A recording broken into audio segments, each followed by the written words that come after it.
What was your impression of Jackson? I know you in your book you have a couple of anecdotes where you talk about Jackson and the fact that there was a relationship because you at least spent once winter here in Jamestown. Well, I visited Jamestown, and the first time I was introduced to him, I mentioned that, and he was very interested, and being a New Yorker too, you know, and he was just a charming man, you know. And I admired his writing. I'd read more of his stuff than I had to read before I went to the court, and so I didn't have a lot of occasions to talk to him. He didn't come wandering down the hall to Reed's offices the way Frankfurter often did, and to needle me or whatever Frankfurter's particular project that day was.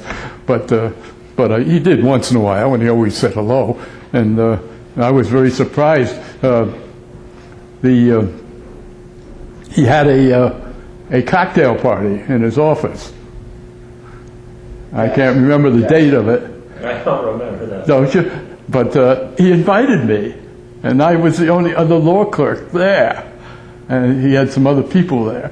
And the thing that impressed me so much, you've got to confirm this for me, is I was offered a drink.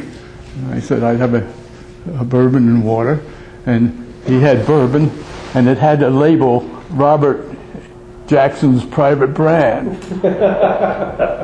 I think that's probably true. I was impressed. But I'd only then started becoming an aficionado for, not that I drank much, of bourbon, but Reed from Kentucky served bourbon when we went to his place, but it was cheap bourbon, it wasn't private brand.